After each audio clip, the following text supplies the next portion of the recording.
მაშასე დავბრუნდით ჩვენ ეთერში და როგორც გითხარით, გადაცემის მეორე ნაწილში ჩვენ ვისაუბრებთ ამერიკის შეერთებული შტატების, კონკრეტულად ტრამპის გადაწყვეტილებებზე, რომლებიც ამის ყოველდღე იცვლება და არის სხვადასხვა და უკრაინის ომზე რა ვითარება ამ მიმართულებით. გიორგი ხატიაშვილი იქნება ჩვენი სტუმარი, პოლიტიკის ექსპერტი დოქტორი, მოგესალმებით გიორგი. მადლობა გადაცემაში სტუმრობისთვის. წავიკითხავ ტრამპის ბოლო განცხადებას. აშშ-ის პრეზიდენტის დონალდ ტრამპის განცხადებით შეერთებული შტატები უკრაინას მეტ იარაღს გაუგზავნის, რათა ქვეყანას რუსეთის თავდასხმებისგან თავის დაცვაში დაეხმაროსო. ამის შესახებ როიტერი წერდა, ჩვენ კიდევ უფრო მეტ იარაღს გავგზავნით, აუცილებლად უნდა გავაგზავნოთ, მათ უნდა შეეძლოთ თავის დაცვა. ახლა ისინი ძალიან ძლიერ დარტყმებს იღებენ,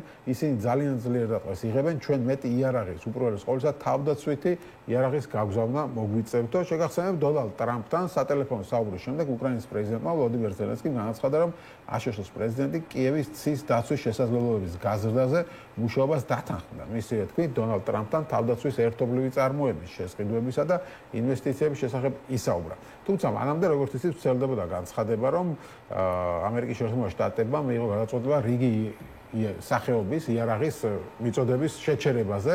ეს ძირითადად პატრიოტებს ეხებოდა და სხვა თავდაცვის იარაღებს, რამაც ძალიან გაახარა რუსები, თუმცა მათი სიხარული, როგორც ხედავთ, ხანმოკლე აღმოჩნდა ტრამპმა კვლავ შეცვალა ეს გადაწყვეტილება.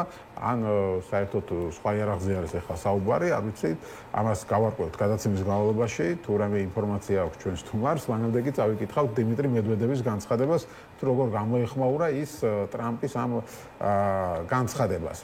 აშშ-ის პრეზიდენტ დონალდ ტრამპის თავის საყვარელ პოლიტიკურ საქანელაზე ქანაობსო, თქვა დიმიტრი მედვედევმა. ამერიკელი კვლავ თავის საყვარელ პოლიტიკურ საქანელაზე ქანაობს. კმაყოფილი ვარ პუტინთან საუბრით, იმეგაცრუებული ვარ პუტინთან საუბრით. უკრაინას ახალ იარაღს არ მივაწვით, უკრაინას თავდაცვის მიზნით უამრავ იარაღს მივაწვით. ესეც ციტატები არის ტრამპის, ასე ვთქვათ, გამოაჯავრა მედვედევმა. ტრამპი წერს მედვედევი ტელეგრამ არხზე, მისი თქმით, აშშ-ის პრეზიდენტის ასეთ განცხადებებზე რუსეთის პასუხი უნდა იყოს ეგრეთ წოდებული სპეციალური სამხედრო ოპერაციის გაგრძელება. როგორ უნდა მოვიქცეთ ამასთან დაკავშირებით, ისევე როგორც ადრე, ისე როგორც ჩვენი მეომრები იქცევიან, ისე როგორც ამას უმაღლესი მთავარსარდალი აკეთებს სპეციალური სამხედრო ოპერაციის მიზნით მიღწევის გაგრძელება, ჩვენი მიწის დაბრუნება და გამარჯვებაზე მუშაობა აცხადებს მედვედევი. მოკლედ, გიორგი, რას ფიქრობ შენ? ტრამპი მართლა საქანელაზე ქანაობს თუ რა პოლიტიკასთან გვაქვს საქმე? ეგ პოლიტიკა მოსალოდნელი იყო და ზოგადად კიდე ერთხელ მიუთითებს, რომ აი ესეთი იდეები, რომ პოლიტიკაში და განსაკუთრებით ტრამპის ადმინისტრაციაში წინასწარ დაშვებები, რომ აი გვახსოვს ხო ირანში, რომ აი ყირიმს ჩააბარებს და რაღაცა უკრაინას ჩააბარებს, ეხა პირიქით ხო? შესაბამისად ეს წინასწარ დაშვებები და ეს მსჯელობები ფუჭი აღმოჩნდა, იმიტომ რომ პოლიტიკა უფრო სხვა კანონებით იმართება ვიდრე რაღაცა Facebook მსჯელობები, მაგრამ რომ დავბრუნდეთ ამ თემას. უკანასკნელ საუბარში ეტყობა, იმიტომ რომ მე რო წავიკითხე თვითონ ეს რუსების, ასე ვთქვათ, ეს კომუნიკე, შედგა საუბარი, ეტყობა პუტინთან საუბარს გულისხმობს. ხო, უკვე პუტინმა ის ნიღაბი ჩამოიხსნა ხა. არა, იქ თავარი ფრაზა იყო ჩემი საყვარელი ფრაზა იყო, უკაცრავად რომ გაწყვეტინებ ამ რუსეთის კომუნიკეში, რომ შეთანხმდნენ რაღაც ფილმების გაცვლაზე. ფილმების მიღმა იქ საინტერესო აბზაცი იყო, პუტინმა სხვა კომუნიკების განსხვავებით პირდაპირ იქ ეწერა, რომ ითქვა, რომ ჩვენ მიზნებს მივაღწევთ, რაც ნიშნავს იმას, რომ თუ უკრაინელები წამოვლენ იმ პირობებზე, რაც ჩვენ წარუდგინეთ სტამბულში, ხო კაი, თუ არა და ჩვენ ვიომებთ. ეტყობა ეს ტრამპს პირდაპირ უთხრა. აქამდე იყო ეს იწილო, რომ აი რა თქმა უნდა ჩვენ შვიდობა გვინდა, მაგრამ აი უკრაინელები არ მოდიან, ან აი და ეხლა უკვე ითქვა პირდაპირ, რომ ან უკრაინელები და ეს კიდევ ერთხელ რომ განუმარტოთ მაყურებლებს, ნიშნავს, რომ აი 4 ოლქის ევაკუაციას, რასაც რუსები 3 წელია ვერ იღებენ და 10,000-ობით ადამიანი ეწირება იქ დონეცკში, ხო, 3 და 4 სოფლის აღებას, ან რომ გავიდნენ მაქედან უკრაინელები, ხო, რატო გავიდნენ უკრაინელები, მაგრამ ეტყობა ტრამპს პირდაპირ უთხრა, რომ არანაირი ცეცხლის შეწყვეტა არ იქნება, თუ უკრაინელები ამაზე არ წამოვლენ. ტრამპი უკვე ღიად იმედგაცრუებულია. მანამდე შეიძლება რაღაცა ფუჭი იმედები ქონდა. იყო ეს რა გამთავრდა ეს მისი მხრიდან მშვიდობის ტრედობაზე ლაპარაკი. ხო, ერთის მხრივ დათავრდა. მეორე მხრივ სტრუქტურული მოცემულობა, რაც იყო ბაიდენის დროს, არ იცვლება. რა მხრივ არ იცვლება? აი ხაც კითხულობდი, Guardian-ში ეწერა, ამერიკას დარჩა მხოლოდ 25% საჭირო პატრიოტის რაკეტების. ხო, ეს შეჩერებაც ამაზეთან იყო დაკავშირებული. ანუ აქვს თუ არა ტრამპს ესკალაციის თავი. ერთი მხრივ და მეორე მხრივ ის სტრატეგიული მოცემულობა, რაც იყო ბაიდენის დროს, რომ როგორ გაამარჯვებინო უკრაინას, ისე და რომ რუსეთი არ წავიდეს თქვა ბირთვული იარაღის გამოყენებაზე, რაც ბაიდენის თქვა შეიძლება პირდაპირ არ უთქვეთ, მაგრამ ყველა ნაბიჯი რომ უკრაინას მეტრებს უთვლიდნენ, ეს რაკეტა არ შეიძლება, ის რაკეტა არ შეიძლება, ყირიმს არ ესროლოთ, იგით არ ისროლოთ, ეს ხო გამოწვეული იყო ამ სტრატეგიული აზროვნებით, რომ როგორ გავამარჯვებინოთ უკრაინას, ან შევასუსტოთ რუსეთი ისე, რომ არ გაიზარდოს ბირთვული ესკალაციის საფრთხე. ეს მოცემულობა არ იცვლება ხო დღესაც. შესაბამისად, მიუხედავად ბევრი ლაპარაკისა და მიუხედავად იმისა, რომ რა თქმა უნდა ამ პრეზიდენტმა თქვა ის მაინც გამოიწვია, რომ 3 წლის შემდეგ მოლაპარაკებების მაგიდაზე დასვა ხო ორი მხარე ორ რაუნდზე თუ ერთ რაუნდზე ხო წინა ადმინისტრაცია ამბობდა რომ თქვა არაფერი უკრაინის შესახებ უკრაინელების გარეშე უკრაინელები თქვა არ მოდიოდნენ მოლაპარაკებებზე ეხლა თქვა ტრამპმა მაგრამ ამის მიღმა ფუნდამენტურ საკითხებში ჩვენ ცვლილება არ აქვს მარტივი მიზეზის გამო ეს ომი ესე იოლად ვერ გაჩერდება ხო საქართველოს ხელისუფლებაში იყო იდეა რომ რესპუბლიკელები თუ მოიგებენ 6 თვეში ომი დასრულდება მე მგონი გავიდა 6 თვე და არაფერი ამ ომს დასრულების არ უჩანს იმიტომ რომ ეს ურთულესი ომია და ესე ვერ დასრულდება.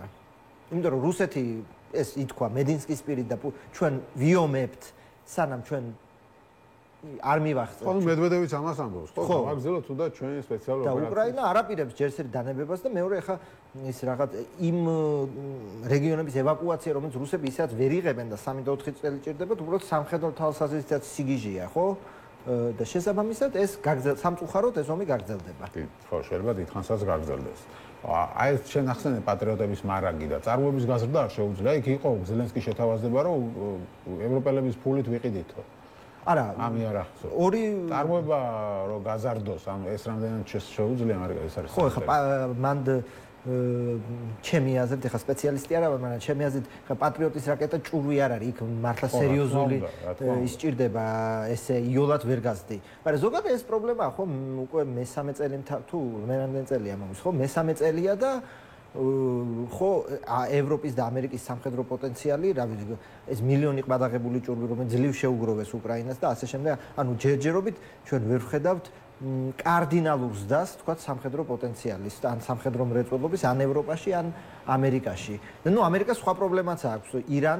ირანმა ძალიან ანუ ირანის ამ კრიზისმა ძალიან გამოფიტა ეს პატრიოტის რაკეტები, იმიტომ რომ რამდენი ბალისტიკური რაკეტა ჩამოუგდეს ირანს და შესაბამისად შეიძლება თავიდანვე პუტინის გათვლა ეს იყო, რომ შევყვე ტრამპს ამ დიპლომატიონობის თამაში, ამ მშვიდობითო მოლაპარაკებების, იმიტომ რომ აქვს თუ არა ტრამპს ესკალაციის თავი, რამდენად შეუძლია ხა ტრამპს გაზარდოს უკრაინის დახმარება, ან რითი შეუძლია გაზარდოს და დრო პუტინის აზრით მაინც ჩემზე მუშაობს, იმიტომ რომ ხალხი მეტი ყავს, ეხა რუსეთის ეკონომიკას რა ელის და როგორ ეგ სხვა ლაპარაკია, მაგრამ ნუ ეხა მოსკოვის გარეთ ისეთად ხო ხალხს ჭამენ და შესაბამისად მისი გათვლა რომ მე უფრო გავუძლებ ვიდრე დასავლეთი ამ ომს ან ამ დაპირისპირებას ჯერჯერობით ძალაშია.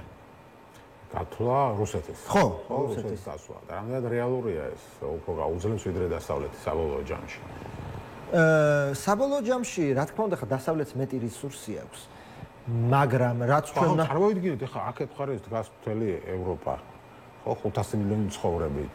ხო ის სოფლის რო იყო 500 მილიონი ევროპასო ჭირდება 300 მილიონი ამერიკის დახმარება რომ რაღაც 140 მილიონიანი რუსეთი დაამარცხოსო და შესაბამისად ან ხო მაგრამ ეს განცხადებაც კი ბატონო ხო ეს ნახევრად ხუმრობით იყო ნათქვამი ხო აქეთ ევროპა იძახის რომ გაზდის წარმოებას გაზდის დანახარჯებს ხო გერმანია ცალკე აპირებს ამის გაკეთებას იქეთ ამერიკის შეერთებული შტატები და ჯერო ეხა ამ ეს რესურსის მობილიზება თუ მოხდება აინც გადაწონის ეხა დასანქცირებული რუსეთის ეკონომიკა და მისი რესურსები ამ ყველაფერს შეიძლება ვერ გადაწონოს და მაგრამ ვუბრუნდებთ ის საკითხს მე იზრდება თქვა ბირთვული ომის საფრთხე და მეორე მხრივ რასაც ჯერ კიდევ აი ვიეტნამის ომის დროსაც ხო ამერიკას თქვა შეეძლო ხო ვიეტნამის სრულიად განადგურება მაგრამ ვიეტნამის ომის დროს რა ხდებოდა ანუ ყოველი ამერიკელი მსხვერპლი გაცილებით ძვირ პოლიტიკურ ფასს იხდიდა ამერიკა ვიდრე მთელი ჩრდილოეთ ვიეტნამი იხდიდა ამ ომში და იგივე თქვა დღეს რო ეს შემოვიდა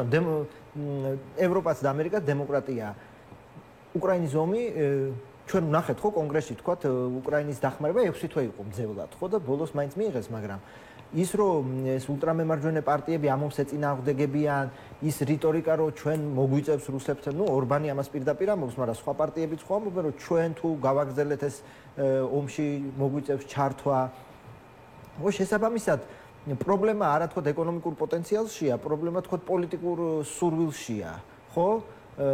რა ვქნათ, რომ ეს უკრაინის კრიზისი როგორ მოვაგვაროთ, ნატოს გაფართოება, ნუ ეს ეფემერა უფრო პირდაპირ თქვა ტრამპმა, ხო, არანაირი ნატოს გაფართოება არ იქნება. შესაბამისად პუტინის გათვლა იგივეა, რაც თავის დროზე ალბათ მაუძედუნს აქვს ნათქვამი, რომ მეტროპოლის შიგნით უნდა ჩვენ ხელი შეუწყოთ დაპირისპირებების და ასთა უთანხმოების გაძლიერება. პუტინის გათვლაც ეს არის, რომ ის კი არა რომ ხა გერმანიის ეკონომიკა რა თქმა უნდა ჯაბნის რუსეთისაც, მაგრამ ექნება თუ არა გერმანიას პოლიტიკური ნება, ხო?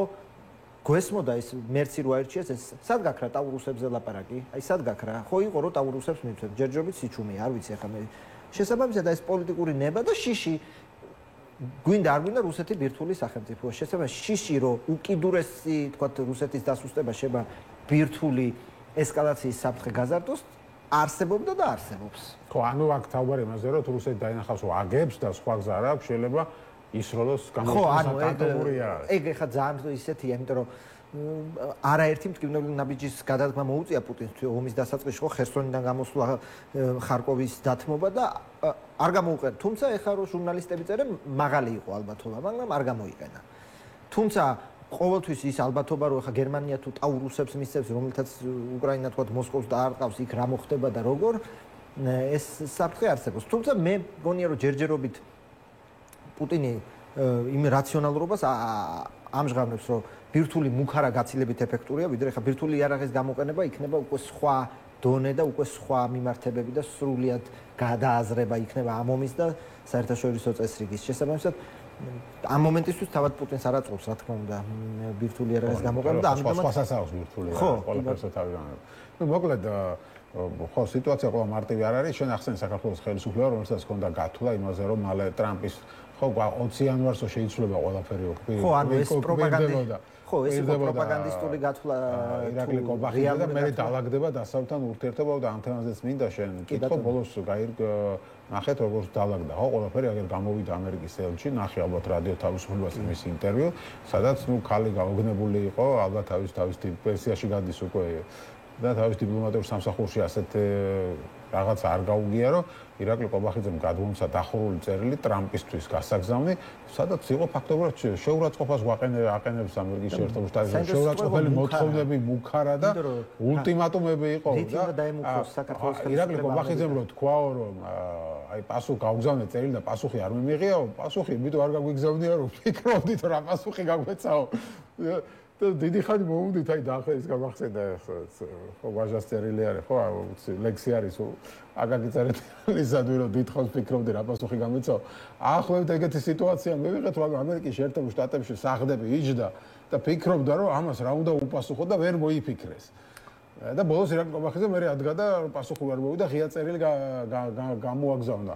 აი რა ურთიერთობა ეს, რისით მაშინ გიძლია შენ საბოლოო ჯამში? ნუ მე ყოველთვის ვამბობდი რომ ეს თუ რა თქმა უნდა პროპაგანდისტულად კაი გათვლა იყო რომ ტრამპთან დავლაგდებით, მაგრამ მაგის მიღმა თუ მართლა ჯეროდათ აქ ხომ რამდენიმე შრია. პირველი საქართველო არ არის ისრაელი და არ არის კუბა, რომ ამერიკის ელიტაში, ამერიკის ელიტის შიგნით იყოს განსხვავებული მოსაზრებები, ხო, რომ აი მოვიდა სხვა ხელისუფლება, სხვანაირად ექცევა. საქართველო გვინდა ჩვენ თუ არ გვინდა არის ძალიან უმნიშვნელო სახელმწიფო ამერიკისთვის და მის მიმართ პოლიტიკას აყალიბებს ის შუარგოლი სახელმწიფო დეპარტამენტის, რომელიც ახლა თუ არ გაყარეს დარჩა, მაგრამ ტრამპის დონეზე არ წყდება. რა თქმა უნდა არ წყდება და რომ წყდებოდეს ის ქაღალდების მიმოსვლა ხო ბაიდენის ადმინისტრაციიდან გადმოდის. რაც არ უნდა ბაიდენი ლანძღოს ტრამპმა და რაც არ უნდა ჩვენ გვჯეროდეს რომ ისინი თქვათ სამყაროსასიცოცხლო ომში არიან ერთმანეთის მიმართ, ამერიკა არის 250 წლის ინსტიტუციური მეხსიერების ქვეყანა, ისე არ ხდება. ამიტომ როცა საქართველოს ხელისუფლებაში აღცხადებენ რომ წინა ელჩი აქ ორ რევოლუციას გეგმავდა, რომლის მიზანი მეორე ფრონტი იყო. ამას რა თქმა უნდა ხა ტრამპის ადმინისტრაციაც არ შეეგუება, იმიტომ რომ ხა სურვილი რომ ხა ისინი ტრამპი გამოვიდეს ხოსო კი ამასე ვაკეთებდით, არ იქნება. მიუხედავად იმისა, რაც არ უნდა არიზახდნენ USAID არ მოგწონს და გააუქმეს USAID, ამას არც ერთი ამერიკის ხელისუფლება არ იტყვის, რომ წინა ელჩი აქ ხა მეორე ფრონტს ხსნიდა და გეგმავდა. რატომ უნდა თქვას ეს სურო ეგრე იყოს, ხა სუპერ სახელმწიფო მაგას ნამდვილად არ იტყვის და შესაბამისად ისინი ამას ახლა რა თქმა უნდა შეურაცხყოფად იღებენ. ეს ერთი, მეორე ჩვენ ინტერესია მუქარა რას მუქარა ეს მართლა ქალბატონელს უნდა ვკითხოთ ახლა ეს ახლა შეფასებითი კატეგორია რითი უნდა დაემუქროს საქართველოს ეს სასაცილო ახლა რითი უნდა შეიძლება დაემუქრა კურსის შეცვლით. ესეც უკარაა შეიძლება რომ ანუ საერთოდ ჩავხსნი ამერიკასთან ურთიერთობას, არ ვიცი, ამ ელჩს გავაძევებ, არ ვიცი, ხო? ბევრი ამით შეიძლება გაიგო. ხო, საქართველოსნაირ ქვეყანას არანაირი რესურსი ამერიკისთვის არანაირი მუქარის და ეს კურსის შეცვლაც ამერიკას რა აკლდება, ხო? აი კიდე ერთხელ ეს ხშირად ვამბობ. ჩვენ ინტერესშია რომ ტრამპთან დავლაგდეთ. აი ტრამპი რატომ უნდა დაგილაგდეს? რა აკლდება დონალდ ტრამპს თუ საქართველოსთან არ დალაგდა, ან საქართველოს მოქმედ ხელისუფლებასთან ამერიკას რა აკლდება, ხო? იმიტომ რომ ეს აკითხულება რომ როგორც ჩანს საქართველოს ხელისუფლებაში ამერიკის ინტერესი დიდია ამ რეგიონში, ხო? ხო, ეს გეოპოლიტიკური ნარცისიზმი რაც შევარნაძიდან მოყვება, რომ აი მართლა მსოფლიოს ცენტრი ვარ და რაღაც სამინს რო ვატარებთ, ამიტომ მსოფლიო ის მილი მაინც გავა, ხო? აქ არავინ ამ მილს არ გადაკეტავს და უარესი იქნება და არ იქნება და შესაბამისად ესეთი რა ინტერესია მსოფლიოში საქართველოს მიმართ რომ აი ჩვენ ესეთი გეოპოლიტიკური ნარცისიზმი გვაქვს რომ აი ეს ათობით წელია მოდის რომ სტრატეგიული კი რა თქმა უნდა სტრატეგიული მდებარეობა გვაქვს და რაღაცა მაგრამ არ უნდა ასე ვთქვათ როგორც ტრამპა ზელენსკის უთხრა რომ შენ ჩემთან ურთიერთობაში კარტები არ გვაქვსო ჩვენს რა კარტიც არ გვიჭირავს ხელში არ შეიძლება თქო შულერობა და ბლეფი ასე დონეზე ხო იმიტომ რომ საბოლოოდ ეს ერთხელაც გიმტყუნებს ეს საკითხი და შესაბამისად ქალბატონმა ელჩმა მინიმუმ ერთი პირობა გახსნა ხო თქვა ეს რიტორიკის შეცვლა ეხლა ჩვენ არ ვიცით მეორე და მესამე პირობა რასაც თქვა საქართველოს ხელისუფლებას თხოვენ მაგრამ პირველი პირობა ვიცით რა ვთხოვდითო საქართველოს ხელისუფლებას რომ ჩვენ შესახებ დეზინფორმაციას ნუ ავუცელებთო და ნუ იძახითო რომ რაღაც აი ომში გრთავს ასეთ რაღაცებს. ნუ მან ხა ქართული ოცნების თქვა ჰიპოთეტური პასუხი შეიძლება იყოს რომ ერთი რომ ჩვენ ხო და არა ამერიკას და მეორე ხო ხა ქართული ოცნება არ გადაალაგებს თელ ორწლიან რიტორიკას, იმიტომ ამაზე დგას და შესაბამისად ხო ეს ჩიხია. და ამის მიღმა მოკლედ არ ვიცი ახალი ელჩის პირობებში რა შეიცვლება თუ არა გარს. ელჩი არ არის სასწაულმოქმედი, ესეც უნდა ითქვას, ხო, როგორც მოლოდინი რო ეხა ჩვენი ელჩი იქ რამეს იზამს, ელჩი წარმოადგენს მთავრობას.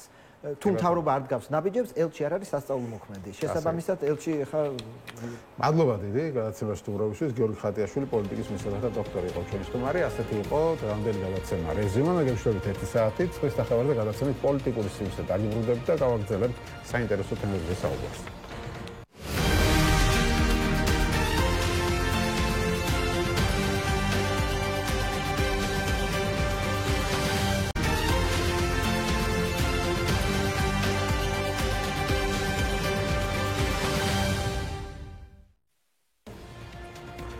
მოგესალმებით.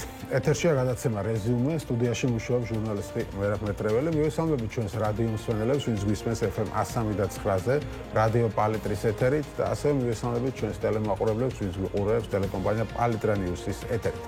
პროკურატურის ინფორმაციით თორნიკე რიჟვაძემ მალულად აიღო ალექსი ახვლედიანის კუთვნილი გლოკის სისტემის ცეცხლსასროლი იარაღი, რომელიც ალექსი ახვლედიანს დაუდევრად ჰქონდა დატოვებული თავისი საცხოვრებელი სახლის მიმდებარედ არსებულ შემინულ ფანჩატურში. შემდეგ ასევე მალულად გადაიტანა სტუმრისთვის განკუთვნილ საძინებელ ოთახში და მარტო დარჩენილმა თვითმკვლელობის მიზნით ისროლა გულმკერჩი. როგორც პროკურატურის მიერ გავრცელებულ განცხადებაში არის ნათქვამი, თავად ალექსი ახვლედიანს ბრალდება სისხლის სამართლის კოდექსის 228 მუხლით ცეცხლსასროლი იარაღის დაუდევრად შენახვა, რამაც მძიმე შედეგი გამოიწვია წარადგინა. რაც სასჯელის სახით და ზომად 3 წლამდე თავისუფლების აღკვეთას ითვალისწინებს.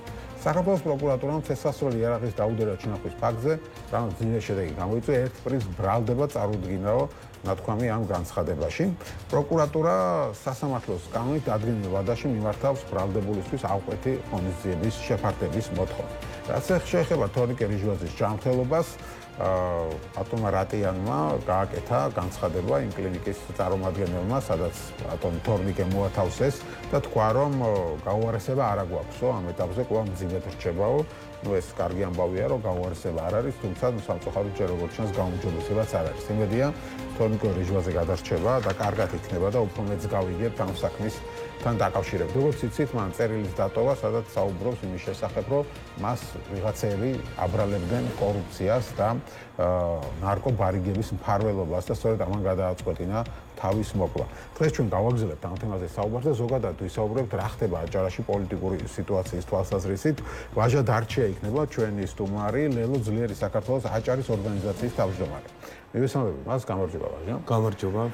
მადლობა გადაცემაში მონაწილეობისთვის და პირველ რიგში თორნიკე რიჟვაძის საქმეზე რა იცით დამატებით თუ არის თქვენთვის ცნობილი აჭარაში რაზე საუბრობენ იქ რა მოხდა რეალურად რას ედავებოდნენ მას რატო საუბრობს ის კორუფციის ბრალდებაზე და რაღაც ბარიგების ფარველობაზე ვინ ედავება და როგორ რა სიტუაცია ამ მიმართულებით ეს რომ მოგვიყვეთ კი ბატონო გამარჯობა კიდევ ერთხელ მადლობა შესაძლებლობისთვის ხო აჭარა თორნიკე რიჟვაძის მმართველობის პერიოდში სამწუხაროდ იქცა კორუფციის ცენტრად მთელი ქვეყნის მასშტაბით და ამაზე ბევრი ფაქტი მეტყველებს თორნიკე რიჟვაძე იყო ლევან ვარშალომიძის შემდეგ ალბათ ყველაზე დიდი ხანი მთავრობის თავმჯდომარე მათ შორის ქართული ოცნების თავმჯდომარეებს შორის ყველაზე მეტ ხანს გასტანა მისმა თავმჯდომარეობამ და რა პრობლემებიც ბათუმს დღეს აწუხებს ამაში თორნიკე რიჟვაძის წვლილი საკმაოდ დიდია ის კორუფციული ამბები რაც ყოველდღურად გვესმის მათ შორის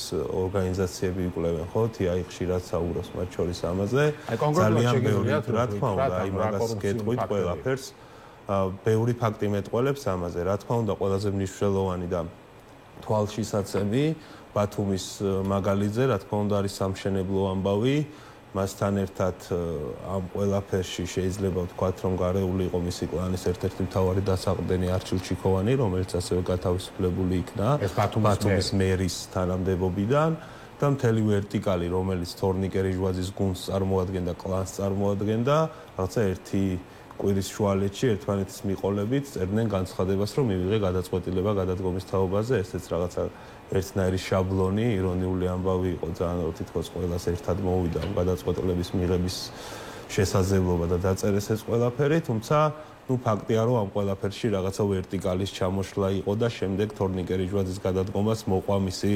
თანამოაზრეების გუნდის წევრების გათავისუფლება რაც შეეხება კონკრეტულ ფაქტებს ბათუმი ამ პერიოდში მათ შორის კანონის მიერად საქართველოს პარლამენტში წინამოწვევის პარლამენტში იყო რამდენიმე ძალიან რთული კანონი მიღებული ერთ-ერთი მათგანი იყო ავარიული სახლების შესახებ კანონი რომლის ინიციატორიც იყო ბათუმის მერია და დაჩქარებული წესით რუსული კანონის დროს სხვათა შორის აი წარმოიდგინეთ ხო სცენარი რომ რუსული კანონის განხილვა პარლამენტში რა ხდება გარეთ რა ხდება და ამ დროს მოიცალა ბათუმის მერიამ და დაჩქარებული წესით მიიღო ავარიული სახლების შესახებ კანონი, რაც გულისხმობდა იმას, რომ ამ კანონის საფუძველზე მერს ეძლეოდა დისკრეციული უფლება იმისა, მიიღო გადაწყვეტილება თუ რა სართულის სახლი აშენდებოდა ჩანაცვლებული ავარიული სახლის ადგილას.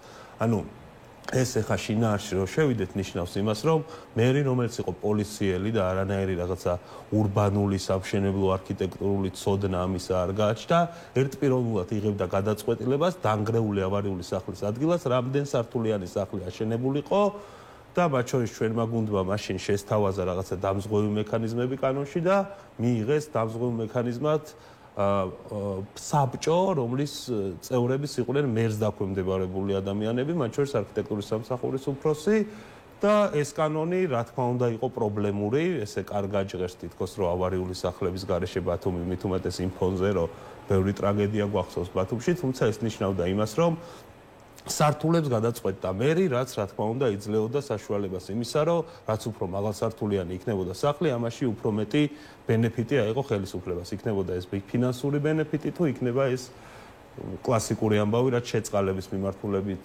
ხდება ხოლმე აჭარაში, ასევე მიიღეს ამნისტიის შესახებ კანონი, რომლითაც 400-მდე უნებართვო უკანონო შეუსაბამო ნაგებობას მოეხსნა ეს სტატუსი და კანონის ფარგლებში გამართლებული იქნა ეს მშენებლობები და ასევე ყველაზე მნიშვნელოვანი პროცესი, რაც ასევე ამძაფრებს ამ ურბანულ კორუფციულ ნიშნებს, ეს არის ბათუმის გენერალური გეგმის დოკუმენტი, რომლის მიღებაც არა და არ შედგა, მიუხედავად იმისა, რომ არჩილ ჩიქოვანი მაშინ როცა მოვალეობის შემსრულებელი გახდა, ჯერ კიდევ ამბობდა, რომ მისი მთავარი ამოცანა უნდა ყოფილიყო ამ დოკუმენტის მიღება, რომელიც შეამცირებდა ამ უკანონო მშენებლობებს, იმიტომ რომ იქ სხვა დატვირთვა შემოდიოდა კონცეფციურად სხვა ამბავი იყო, ზონების ცვლილება დაჭირდებოდა და ესე მარტივად როგორც უნდათ ისე ამ დოკუმენტზე ვერ შეეწინააღმდეგებოდნენ ამ დოკუმენტს და ეს გეგმის დოკუმენტი ჯერ არ არის კიდევ მიღებული, ანუ ის ურბანული პროცესი, ის ურბანული პრობლემა, რაც ბათუმში ახლა მიდის, ფაქტობრივად შეიძლება ითქვას, რომ გენერალური გეგმის მიღებამდე მოსწრებული პროცესია და ამ ამნისტიის შესახებ კანონზე, ავარიული სახლების კანონზე და მათ შორის ყველაზე მნიშვნელოვანი, რაც რიჟვაძესთან არის დაკავშირებული, ეს არის ხელოვნური კუნძული. ამ კუნძულის საკითხზე, რომელიც გენგეგმაში საერთოდ არ იყო გათვალისწინებული, წარმოიდგინეთ, იქ 5 სათავჯენი უნდა აშენდეს, სატრანსპორტო პოლიტიკა, მობილობა, ანუ ეს ყველაფერი გენგეგმაში გათვალისწინებულიც კი არ იყო და ამბობდნენ, რომ თითქოს ეს ბათუმის ტერიტორიაც კი არ უნდა იყოს სამართლებრივად, თუმცა ეხა რამხელა გავლენას მოახდენს ეს ყველაფერი ბათუმში მიმდინარე ამბებზე, ძალიან მარტივი წარმოსადგენია, ხო? კუნძულის შემთხვევაში ის ხელოვნური ნატანი, რითაც გამაგრება მოხდა ამ კუნძულის ტერიტორიის ზღვაში, ხო? იყო საუბარი, რომ კინტრიში, ჭოროხი, ეს იყო ის ტერიტორიები, სადაც ულიცენზიოდ ხდებოდა ამის მოპოვება და ამ მიმართულებით ეს ყველაფერი იკვეთებოდა და ის ყველაფერი, რაც მის თავს მოხდა, იყო ამ ერთგვარი შეჯამება, წრე და გამოცხადდა მის მიმართ ქრონიკა, ეს რაღაცა სამართლებრივი ბრძოლა, როცა ის გადადგა, ამის შემდეგ მოვიდა ბატონი თამაზაშვილი და მე ბათუმის საკრებულოს წევრი ვარ ამასთანავე და ბათუმის საკრებულოში თამაზაშვილის მოსვლის შემდეგ სამის ხდომა არც ერთი სამშენებლო საკითხი არ გამოსულა, ეს ნიშნავდა იმას, რომ თამაზაშვილმა გამოაცხადა მორატორიუმი მშენებლობებზე, ნებართვებზე და თქვა, რომ მოახდენდა გამოძიებას, გამოიკვლევდა ამ გარემოს თუ რა პრობლემები ქონდა მათ შორის ჩიქოვანის და რიჟვაძის ამ საერთო რაღაცა კლანურ მმართველობას და კომპანიები, ვინც პრივილეგიით სარგებლობდნენ, ეს იყო მაგალითად ამბასადორ ჯგუფი, რომელიც ბულვარში იცით, რომ აშენებდა 17 სართულიან სასტუმროს, ამ დროს 4 სართულზე იყო გაცემული ნებართვა, თორნიკე რიჟვაძეს სხვათა შორის 4 სართულზე თანახმა იყო, თუმცა წინააღმდეგი იყო 17 სართულიანი მშენებლობის, თუმცა როცა აშენდა, მაშინ თქვა, რომ მიესალმებოდა ამ ინვესტიციას. ასევე ამბასადორ ჯგუფია ამ კუნძულის პროექტის ავტორი. მათ შორის გია ჭყონია დღეს უკვე ქობულეთის დელეგატია და ერთ-ერთი ყველაზე ცნობილი, ასე ვთქვათ, კომპანიის მფლობელია, რომელიც ამ ბაზარზე მუშაობს.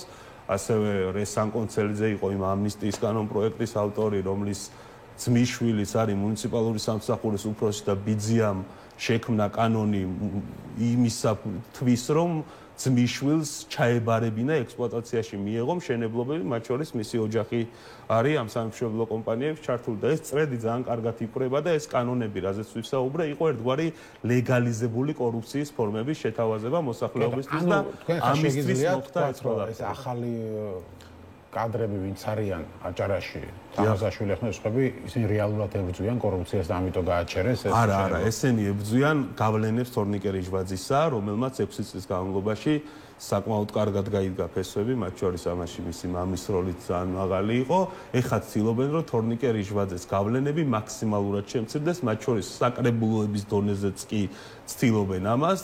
მერები ვნახეთ, რომ თითქმის ყველა მუნიციპალიტეტში, მაგალითად ქობულეთის მუნიციპალიტეტში მისი გარემოსვის უახლოესი გარემოსვის წევრი იყო ლევან ზოიძე, მერი გადადგა, არჩილ ჩიქოვანი, რომელიც მთავარი მეჯვარეები არიან, ანუ ძალიან ახლო ურთიერთობა ჰქონდათ ერთმანეთთან.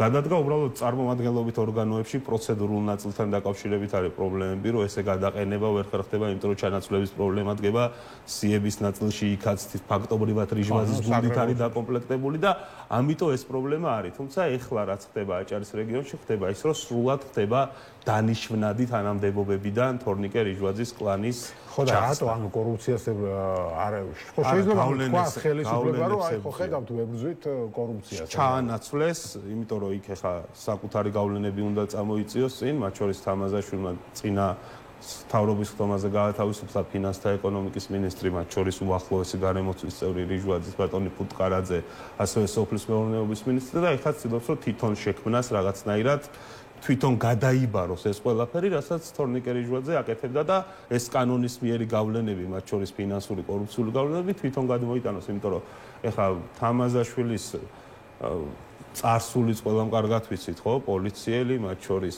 ანუ ძალოვანი უწყების წარმომადგენელი და ერთგვარი ნიშანიც არის იმისა, რომ რაღაცნაირად რეჟიმი ცდილობს, რომ ეს პოლიციური ამბები უფრო გამოყვეთოს. აი, თორნიკე რიჟვაძის წინააღმდეგ რამე საქმე ოფიციალურად ჯერჯერობით აღზრული არ არის, როგორც და ვინ აბრალებდა თქვენი აზრით, ანუ რაც დაწერა წერილში კორუფცია, აი ეს ბარიგების თემა საიდან გაჩნდა, რამე ხსნენიათ ამის შესახებ?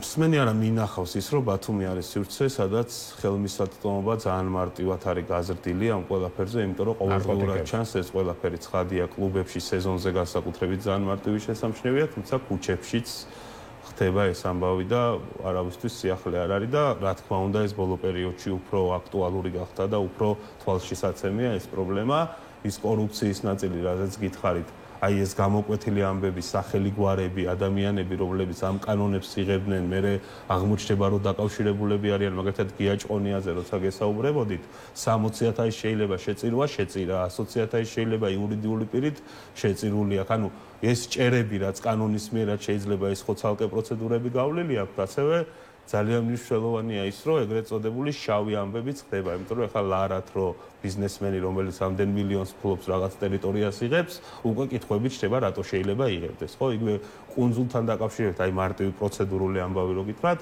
როცა კუნძულის შესახებ სამუშაოები იწყებოდა, საკრებულოზე გამოვიდა საკითხი, რომ მისასვლელი გზა გადაგვეცა ჩვენ დროებით სარგებლობაში იმისთვის, რომ ეს სამუშაოები წარმოებულიყო, თუმცა რამდენადაც ირონიული და ისეთ სასაცილო ამბავი არ უნდა იყოს, სამუშაოები დაწყებული იყო მაშინ, როცა ჩვენ ამ პროცედურულ ნაწილს ვამტკიცებდით და მე ხტომაზე ვიკითხე, რომ წამოდით ეხლა წავიდეთ, ვნახოთ ტრაქტორები იქ მუშაობენ თუ არა და ჩვენ ეხლა რო ამას ვამტკიცებთ, აქამდე თუ დაწყებულია სამუშაოები, მაშინ რატომ უნდა დავამტკიცოთ, ხო? ესეთი პრობლემები ამ მიმართულებით ძალიან ბევრი იყო და როგორც აღმოჩნდა და როგორც ჩანს, ამის ყველაფრის რაღაცა შემაჯამებელი ამბავი იყო ის, რომ საკმაოდ გადააჭარბა ამ ყველაფერს, რისი შესაძლებლობას, რისი უფლებაც ჰქონდა მისი ვერტიკალიდან მოცემული ბატონ რიჟვაძეს და მის, ასე ვთქვათ, ვერტიკალში მყოფ ადამიანებს იქნებოდა ეს ჩიქოვანი თუ სხვა ადამიანები, გადააჭარბა ამ ყველაფერს და ამის შემდეგ მოხდა რაღაცნაირად დაინტერესება ხელისუფლების თუ საიდან ამდენი ფული, ხო? მათ შორის ჩემი ინფორმაციით, რამდენიმე კვირის წინ და ძალიან სანდო ინფორმაციით, თორნიკე რიჟვაძე აპირებდა ქვეყნის დატოვებას და ამის შესაძლებლობა მას არ მიეცა და მან კარგად იცოდა უკვე რას, ანუ დამოკიდებულება, რა შეიძლება წამოსულიყო იქეთ ამ მხრიდან და მოკლედ მას ეს შიშები ჰქონდა, იმიტომ რომ ბათუმში ფაქტობრივად ის არ ჩანდა და შეიძლება ითქვას, რომ გაქცევაც სცადა, მაგრამ ამის შესაძლებლობაც კი არ მიეცა მას. ხო, ნაციონალიზმი რომ ამბობდა, რომ რაღაც ფულის მოტანა თხოვეს ჩინეთს 300 მილიონზე არის ხო საუბარი, რომელზეც ახლა მე ესე დადასტურებულად ცხადია ამ ყველაფერზე ვერ ვისაუბრებ, თუმცა ქალაქში, რეგიონში აჭარა საკმაოდ პატარა რეგიონია, ხშირად არის ამაზე საუბარი და ის ყველაფერი, რაზეც მე გესაუბრეთ, იქედან ანუ კაპიტალი რაც შეიძლება ამ ყველაფრით დაგროვებულიყო ბევრად მეტი იქნება ვიდრე 300 მილიონი. ამიტომ როცა 300 მილიონს ეგრეთ წოდებულ ატკატად გთხოვენ, ძნელი წარმოსადგენი არ არის თუ საერთო თანხა რა შეიძლება ამ ყველაფრის იყოს, ხო?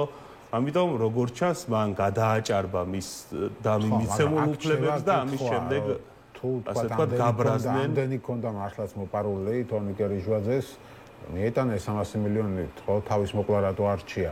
იქ წერილში ცალკე ამბავია. ხო, და აი გააქვთ ამაზე რა ინფორმაცია. წერილში ის წერს, რომ ოჯახს მიმართავს, რომ ფულს ვერ გიტოვებთო. მილიონებს ვერ გიტოვებთო უბრალოდ, ხო და ანუ გადაჭარბებული ხო არ იყო ეს შეხედულება, რომ მას მართლა ამდენი ქონდა. არა, საკმაოდ დიდი კაპიტალის ფლობელია. ფული ქონდა, გადაიხდიდა და თქვა, ხო, მოსაკლავად არ გაიხდიდა საკმაოდ. საკმაოდ დიდი კაპიტალის ფლობელია თორნიკე რიჟვაძე, მისი ოჯახიც და სხვა შორის როცა ამ ყველაფერზე ვსაუბრობთ, მამამისის როლიც ძალიან დიდია, ხო, იმ გავლენებში, რაც რიჟვაძეს ჰქონდა. აი, ყველაზე მარტივი მაგალითი რომ მოგიყვეთ და აგიხსნათ, აი, გახსოვთ ჩვალედური არჩევნები, როცა ჩატარდა, ხო, საკრებულოსი მაშინ ოპოზიციამ ჩვეულებრივ სანამ ჩვალედური ჩატარდებოდა ნუგზა ფუტკარაძე მოიგო ოლქი და მერე ზეწოლის შედეგად გარდაიცვალა. ანუ სთავაზობდნენ, რომ პოზიცია შეეცვალა, გადასულიყო ქართულ ოცნებაში, ასე ვთქვათ, მაშინ ერთმანდატზე იყო საუბარი და ეს ძალიან მნიშვნელოვანი იყო მათთვის და ამას მოყვა ნუგზარ ფუტკარაძის გარდაცვალება, ის იყო პოლიციის ყოფილი თანამშრომელი და მასთან ეგრეთ წოდებულ მოლაპარაკებებზე მივიდნენ ადამიანები, რომლებიც პირდაპირ ვერტიკალით იყვნენ ბატონი რიჟვაძის მამის თანამშრომლები, ხო? ამიტომ მის მიმართაც ესეთ კითხვები არსებობდა და ერთი საქმეც, აი ამდენ რაღაცაზე ვსაუბრობ და ერთი საქმეც კი არ ყოფილა ესეთი როდესაც სამართალდამცავი უწყებების მხრიდან, მათ შორის ბადვით რიჟვაძისადმი, მათ შორის თორნიკე რიჟვაძისადმი, კითხვები დასმულა. მანამ სანამ რიჟვაძე თავმჯდომარე იყო, როგორც კი ის თავმჯდომარე აღარ იყო, მათ შორის მამამისის მიმართ მოხდა რამდენიმე დღე, როგორც ვიცი, ის იყო დაკავებული და მის მიმართ მიდიოდა რაღაცნაირი ზეწოლები, რომ მას ესაუბრა იმ ყველაფერზე, რაც ხდებოდა, ამიტომ როცა ის ასე ვთქვათ თანამდებობაზე აღარ იყო, შემდეგ უკვე ფაქტობრივად მას უთხრეს ის ყველაფერი, რისი გაკეთებაც მოუწოდა და თავის მოკლამდე რატომ მევიდა საქმე თქვენი? თავის მოკლამდე აი ის რაც თქვა, რომ თითქოს ეხა ამისა არ შეიძლება რამე არ მჯერავ, თავის მოკლა უნდოდეს ადამიანს და რაღაცა ფილტვში ისროლოს, ხო, რაღაცა ძალიან კომიკური სცენაა ეს ამბავი, რომ ფილტვში ადამიანმა ისროლა თავის მოკლის დროს, არ ვიცი, ხა მე რა მოხდა თქვენი? მე ვფიქრობ იმას, რომ ეს არ იქნება ბუნებრივად არ შეიძლება იყოს სწორი ვერსია, ეხა მას შორის ის ამბები რაც გვაფიქრებინებს, ხო, ეხლა საგარეჯოს კლინიკაში მედდამ ჯიბეში იპოვა წერილი და პრაიმ ტაიმის ხელში მოხდა საგარეჯოს მედდას პრაიმ ტაიმის ნომერი, ეხლა ამაზე რომ ვიფიქროთ სერიოზულად, სიგიჟე იქნება, ხო, არ იქნება. მედდამ არ იპოვა, გამოძიებამ ამოიღო და გამოძიებამ გადასცა, გასაგებია სახელმწიფო მომდინარე ვამბობ, ხო. აი გარგამორიცხავს წერილის არსებობას, ხო, ეხლა რო თან ამ წერილს რომ დაუკვირდეთ, არ უნდა თქვათ რომ გამოძიებამ გადასცა. აი ამ წერილს რო გახსნათ ეხლა და ნახოთ კალამიც შეცვლილი, ანუ ორი კალმით არის ნაწერი, ერთი მუქია, ერთი ღია, ესეთი დეტალებითაც კი ეხა რა ვიცი ზის კაცი კალამი გაუთავდა წავიდა მეორე, აი ხო რაღაცა ეხა რთული ამბავია. ყველაფერი შეიძლება მოხდეს. რთული ამბავია ეხა ამაზე ვიმჟელოთ. თუმცა მე კიდე არ ვიცი რა იყო, თუმცა მე იმ ვერსიას რაც სახელმწიფო ავრცელებს და ყველაფერი იმის შემდეგ რაც ხდება, მე ამისი არ მჯერა, იმიტომ რომ წარმოუდგენელი ამბავი ხა მე არსად არ მინახავს ეგეთ თვითმკვლელობის ცელობა და კიდე ერთხელ მინდა რომ ჯანმრთელობა უსურვო, იმიტომ რომ მე რეგიონში ვიყავი ერთ-ერთი მისი დიდი კრიტიკოსი იმ დროის განმავლობაში, რაც ის თავმჯდომარე იყო, თუმცა აუცილებლად მნიშვნელოვანია ის, რომ მან ამ ყველაფერს თავი დააღწიოს და გადარჩეს, იმიტომ რომ ხა ეს არის ხო ამ სიმპტომია ერთგვარი, რომ რაღაცა საჩვენებლად თორნიკე რიჟვაძეს მოვიდა ეს და ბიზინა ივანიშვილმა ქართულმა ოცნებამ რეჟიმმა უთხრა ამ ხალხს, რომ თქვენამდეც ესე მოვალთ, ამ ფორმით მოვალთ თუ სხვა ფორმით მოვალთ, თქვენამდეც გვაქვს ჩვენ, თქვენზეც გვაქვს ჩვენ ინფორმაცია იქნება, რა ვიცი, კომპრომატები, ესე რომ ვთქვათ, რომლითაც შეიძლება თქვენთან მოვიდეთ და გითხრათ, რომ შეასრულოთ ისეთი დავალება, რომლის შესრულებაც არ გინდოდეთ და შეიძლება მიხვიდეთ იქამდე, სანამდე თორნიკე რიჟვაძე მივიდა. ამიტომ კიდევ ერთხელ მნიშვნელოვანია, რომ ამ ჩინოვნიკებმა ეს გაითავისონ, რომ ისინიც კი არ არიან დაცულები, მათ დაცულები კი არა, უსაფრთხოების პრობლემა შეიძლება ჰქონდეთ რეჟიმის პირობებში და ამ დროს აქეთ ამ მხარე ეგრეთ წოდებული, როგორც თვითონ იქცევიან, დარჩა რეალურად მათ შორის თორნიკე რიჟვაძის ერთ-ერთი მთავარი დამცველი ამ პერიოდში, ხო? ჩვენ ვხედავთ, რომ საავადმყოფოშიც კი მისი გუნდის წევრები რაღაცა ფარულად დადიან მისლად. კითხოთ ეს მისი გუნდის წევრების შესახებ ბევრი ინფორმაცია ვრცელდება და ანუ არც ერთი არ გამოთქვა მისი დაცვის სურვილი, ან რაღაც მოკითხვის. არ არის, ეხლა მთლად ეგრე გაბაიძე იყო მისული იქ და რა თქმა უნდა, მათ საკმაოდ დიდი ურთიერთობა და ამის გამო იყო პირველ რიგში მისული და რაღაცა პოლიტიკური ამბის გამო იქ მისული იყო ასევე ღარიბაშვილი, რომელიც ერთ-ერთი მთავარი დასაყრდენი იყო თორნიკე რიჟვაძისთვის ცენტრალურ ხელისუფლებაში. თუმცა ის ადამიანები, ვინც მისით ამაყობდნენ, მაგალითად ლადონ გალობლიშვილი, ეგეთი ოდიოზური ფიგურა არსებობს აჭარაში, რომელიც არის ახლა მინისტრის მოადგილე, იქამდე იყო უმაღლესი საბჭოს დეპუტატი, ლიდერია, რაღაცებს აი როგორ აი გახარიასო სიმღერა მიუსმენს კობულეც მერიაში, დაახლოებით ეგრე იყო, რომ რიჟვაძე არის ყველაფერი იძახდა და იმის მერე ახლა გუშინ თქვენმა კოლეგებმა რო კითხეს რა განცხადებას გააკეთებთო, მე არანაირი გარემოცვის წევრი არ ვარ თორნიკე რიჟვაძესა და იმის თქმაც კი გაუჭირდა, რომ ჯანმრთელობას უსურვებ. ანუ დღეს ქართული ოცნება იმ პირობებშია, ის ადამიანები მოქცეული, ვინც ერთ დროს მას აქებდნენ, რაღაცა ანუ სიკვდილს ებრძვის ადამიანი და ამ დროს რო ჯანმრთელობა უსურვონ, ამის თქმის პრობლემაც აქვს და ერთ რამეს მიმანიშნებს მე და ალბათ საზოგადოებასაც, რომ ამ ყველაფერში ურევია სისტემის ხელი და სისტემის წინააღმდეგ ამ დონეზე წასვლაც კი ემძიმებათ იმ ადამიანებს, ვინც დღეს სხვადასხვა სარგებელს ნახულობენ ქართულ ოცნებაში. ხო, კი, ხომ ახლა მძიმე მოვლენაა, მაგრამ საბოლოო ჯამში კიდევ ერთი ფიგურანტი არის ამ საქმეში, ეს არის ალექსი ახვლედიანი. ხო, სხვა აღმოჩნდა, ხო, რა საზღვაო ტრანსპორტის უფროსი. არ ვიცი მაგ თანამდებობაზე როგორ მოხდა, საიდან მოხდა, მაგრამ მის შესახებ რა იცით? ანუ რა საქმეა ნორს რა უნდა და მის სახში თორნიკე რიჟვაძეს და ასე რომ აგერ ამ გავრცელდა ხო მისი ქონების შესახებ ინფორმაცია და ტერიტორია არ არის დარჩენილი საქართველოში, სადაც მას კაპიტალი არ ქონდეს, ის ერთგვარი შუამავალი ყოფილა ქართულ ოცნებასა და მათ შორის ბიზნეს შორის და ერთგვარი მომგვარებელი, დამლაგებელი, მათი საყვარელი სიტყვაა და ესეთი ამბებით გამოირჩევა და გააჩნია უზარმაზარი კაპიტალი. ახლა საგარეჯოში რანაირად აღმოჩნდა რიჟვაძე, ვიღაც რაღაცა ვერსია იყო, რომ თითქოს სუფრაც იყო და ასე შემდეგ იქ მოხდა ეს ამბავი, მაგრამ ეს სახელმწიფოს მიერ გავრცელებული ვერსიის უბრალოდ არ მგონია რომ დავიჯერო, იმიტომ რომ ის მთელი წყება რაც ამ ყველაფერს მოხდა, უბრალოდ ლოგიკაში საცდენილია. თუ მომგვარებელი იყო და ასეთი სახელი ქონდა, შეიძლება სწორედ ამისთვის ჩამოვიდა მასთან რიჟვაძე, რომ ეშონდგომა მომგვარებელი ყოფილიყო ამ მოეგვარებინა მისი პრობლემას თავად. არ გამოურიცხავ, თუმცა თვითონაც თქვა წერილში, რომ თითქოს ჩვენ მეგობრები ვარ და ასე შემდეგ. თუმცა ახლა მე არც ამ წერილის რაღაცა ავთენტურობაში მგონია რომ რაღაცა ავთენტური. მაგრამ ამ წერილში ასევე არის რომ რაღაც ოჯახის მიხედვას თხოვს ღარიბაშვილს და უკაცრავად ყობახიძეს და ივანიშვილს ყობახიძეს კი. რა შეიძლებოდა თქვა მის მასზე წამოსული ზეწოლა ახლა ყობახიძის და ივანიშვილის. ხო, მაგრამ ეს ადამიანები სადაც იქ იყო ახლა ესენი ხო რაღაცა გარემოცვის წევრები არიან და ზეწოლა მოდიოდა ამ ვერტიკალის მხრიდან და ისევ იმათ თხოვდნენ მე რომ დამიცავიო რაღაცა ამ სცენარის ნაწილება შეიძლება იყოს ეს ყველაფერი. ვისაც ძალა აქვს და იცი რომ ვისაც შეუძლია რამე დაუშავოს შენს ოჯახს. ჩვენ ახლა თან ის ვერტიკალი რომელიც აი მისი დასაყრდენი გუნდი რაც იყო სულად გათავისუფლებული მათ შორის როგორც აჭარაში მისი ასე თქვა გუნდის წევრები ასევე ცენტრალურ დონეზე ის იყო ეგრეთ წოდებული ლილუაშვილი ღარიბაშვილის ფრთის კლანის წევრი კადრი ხო ცნობილი ამბავია ახლა ეს და ის ადამიანები აღარ არიან და შესაბამისად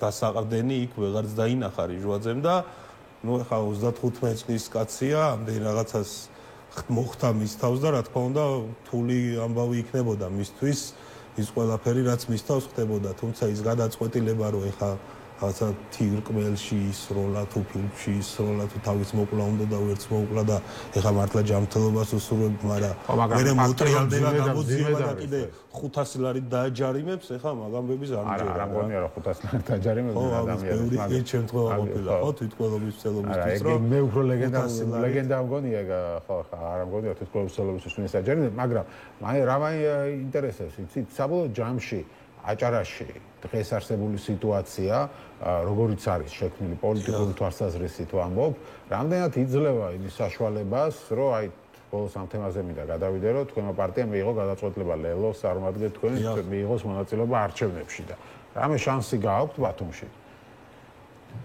ხო, ჩვენი გადაწყვეტილება ამ ყველაფერთან დაკავშირებით, რაც იქნა მიღებული, იქნა იმ ფონზე, რომ მიუხედავად იმისა, რომ ჩვენი ლიდერები მამუკა ბადრი დაიჭირეს, ჩვენმა პოლიტსაბჭომ მიიღო ეს გადაწყვეტილება, ამას ნახეთ ხო, ბევრი რამდენიმე ჩვენი გუნდის წევრი არ ეთანხმებოდა კიდეც და ბუნებრივია და მიხარია რომ ეს ესეა, იმიტომ რომ ეხლა რაღაცა თქვი და ყველა მომხრეა, ყველა წინააღმდეგია ესე ხო არ მიიღება გადაწყვეტილება უმრავლესობის ფორმატში მივიღეთ ეს გადაწყვეტილება, გამოვაცხადეთ ამ ყველაფრის შესახებ და ეს ჩვენ განვიხილეთ როგორც დამატებითი შესაძლებლობა ამ რეჟიმის წინააღმდეგ ბრძოლაში.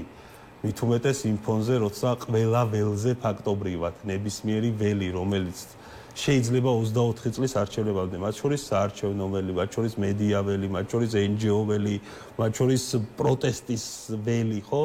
ეს ყველაფერი არის დამძიმებული. მიუხედავად ამისა, ჩვენ ამ დამძიმებულ ველზე შესული ვართ. ვიბრძვით რა შესაძლებლობაც გვაქვს ამითი და ასევე ამ პროცესს არჩევნებს, ეგრეთ წოდებულ დე-ფაქტო არჩევნებს ვეძახით ჩვენ ამას და ვფიქრობთ, რომ შეიძლება გამოვიყენოთ როგორც დამატებითი შესაძლებლობა. ეს არის ამ ყველაფრის, ასე ვთქვათ, მთავარი мотиваცია და მათ შორის თუ ამაში ჩვენ შევძლებთ მაქსიმალურ კონსოლიდაციას, რის ნიშნებით სამწუხაროდ არ ჩანს კი არა იქედან მოდის რაღაცა ამბავი, რაშიც რა თქმა უნდა არ შევდივარ ახლა, თუმცა ჩემთვის წარმოუდგენელი ამბავია იქეთ ამ მხრიდან რა ამბავიც მოდის ამაზე სერიოზული კომენტარი, მათ შორის ახლა დღეს იყო საუბარი, ხო, რაღაცა დაცმოძრაობა საუბრობდა, რომ ფული შემოგთავაზეს რომ რაღაცა კრიტიკა არ გაგვეკრიტიკებინა ამაში ანაწექლიძე თქვა შევახსენებ ჩვენს აყურებლებს რაზე არის მასში საუბარი რომ თქვა თუ ანაწექლიძემ თქვა ერთ-ერთ გადაცემაში რომ ამ ხაზარდან ფული შემოგთავაზა რომ ლელო არ გააკრიტიკოთო ხო სიგიჟე ხა სრული სიგიჟე ჩვენი ვერსია ერთადერთი ვერსია ეგრეთ წოდებული კომპრომისული ვერსია ვთქვით რომ ჩვენი რეგიონების წევრებს მათ შორის პოლიტსაბჭოს ხონდა გაცდა რომ შეიძლება ეს ყოფილიყო ერთგვარი გზა არჩევნებში მონაწილეობა მათ შორის იქეთ ხარეს იყო მკვეთრი ბოიკოტი ეს ბოიკოტი იყო დაფიქსირებული მათ შორის წლის დასაწყისში და ამას რაღაცა კომპრომისად ანუ არ არსებობდა სხვა განცდა ამაში პირდაპირ ბოიკოტი იყო იდეა ჩვენ თქვით რომ მათ შორის ერთადერთი რაც შევთავაზეთ მათ შორის ნაცმოძრაობას და სხვა კოლეგა პარტიებს რომლების წვლილიც საკმაოდ მნიშვნელოვანია ხო ბოლო ჩვენ უნდა მივიდეთ იქამდე, რომ რაღაცნაირად ეს იდეები, რომელშიც თავსებადობა გვაქვს, უფრო დაახლოვდეს, ვიდრე განცალკევდეს და ჩვენ შევთავაზეთ, რომ კომპრომისად ავიღოთ მაგალითად შემთხვევა თბილისისა, რომელიც ნიშნავს იმას, რომ 63 მუნიციპალიტეტში ვაცხადებთ ბოიკოტს, იქ ვინც ყავს ადამიანები დასაყრდენები, ისინი ჩამოვიდნენ და აქ გავმართოთ ბრძოლა, რომელიც შეიძლება რეალურ შედეგამდე მივიდეს. მათ შორის კვლევებიც ამას საუბრობენ. მარტო თბილისში მივიღო. მარტო ამაზე გვესაუბრა და ამაზეც გვითხრეს ვარი. ერთადერთი შეთავაზება, რა ჩვენ კოლეგების მიმართ გავაკეთეთ, იყო ეს, მათ შორის აქ იყო ჩვენი ლიდერების მხრიდან რესურსულ მხარდაჭერაზე საუბარი საერთო კამპანიისთვის, ნომრის დათმობაზე, აი არანაირი აქ პირად სარგებელზე რო არ ყოფილიყო დასული ეს ყველაფერი, ჩვენ ყველანაირად ჩვენი რაღაცა პირადი იდენტობის რო არ გამოვიდა შეთანხმებაც გავიდა კი.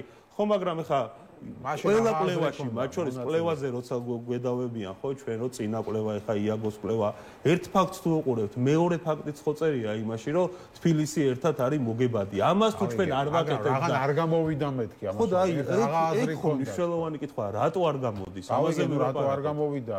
ერთი თემა არის, მაგრამ შედეგი ხო რაციონალური გადაწყვეტილებაა ეხლა ამ ყველაფერზე ვარის თქმა და რატო არ გამოდის ამაზე უნდა ვისაუბროთ. არ გამოვიდა ფაქტია და ეხა მიღებთ ეს თუ არ გამოვიდა, ეხა ჩვენთან მოდიოდე და იმას საუბრობდე, რაზეც საუბრობთ, არ მგონია სწორი, იმიტომ რომ მე მგონია, რომ ჯერ კიდევ რაღაცა ველი, მათ შორის ჯგუფები არიან პოლიტიკური, რომელსაც ჯერ განცხადება გაკეთებული არ აქვს და შეიძლება ამ პროცესში ჩაერთონ, მათ შორის მნიშვნელოვანია ხალბატონი პრეზიდენტის როლი, ამიტომ ჩვენ გვაქვს იმედი იმისა, რომ დიდ ქალაქებში წინააღმდეგობას ქართულ ოცნებას მაინც გაუწევთ და ბოიკოტის გზას როცა უყურებთ, ფიქრობთ, რომ შეიძლება ეს ბოიკოტი მაშინ როცა ვართ არჩევნების მოთხოვნის რაღაცა კამპანიაში, რომელსაც უკვე 7 თვეა ვითხოვთ, ეხა დავდიოდეთ რეგიონებში და ამ არჩევნებზე არ მოხვიდეთ, იმ არჩევნებზე მოდით, ესე ვესაუბროთ საზოგადოებას, გონია რომ უბრალოდ შედეგის მომცემი არ იქნება. ამიტომ ამ ფორმით ვფიქრობთ ჩვენ, რომ დამატებითი რაღაცა ბრძოლის ველი გავხსნათ და იმ კვეთრად გაფუჭებულ ველში ყველა მიმართულებით, ანუ არგუმენტი იმისა, რომ საარჩევნო გარემო დამძიმდა, ხო, ყველაფერი დამძიმდა და საარჩევნო დამძიმებულ საარჩევნო გარემოშიც კი ჩვენ ვფიქრობთ, რომ შევიდეთ იმაზე, როგორც შესულები ვართ პროტესტის ველზე, რაღაც და სხვადასხვა დამძიმებულ ველებზე, სადაც მადლობა ჩვენი სტუმარი იყო ვაჟა დარჩია, ლელო ძლიერი საქართველოს აჭარის ორგანიზაციის თავმჯდომარე, ჩვენ ბათუმის ორგანიზაციის კი ბატონო, ჩვენ საუბრობდით თორნიკე გერიჟვაძის საქმეზე ძირითადად. ეხლა გვექნება რეკლამის შემდეგ ჩვენ საერთაშორისო თემებს დაუბრუნდებით, ტრამპის გადაწყვეტილებები და რუსეთ-უკრაინის ომი, ამაზე ვისაუბრებთ. ჩვენი სტუმარი იქნება გიორგი ხატიაშვილი, პოლიტიკის მეცნიერებათა დოქტორი, ასე რომ დაგვეყოლეთ.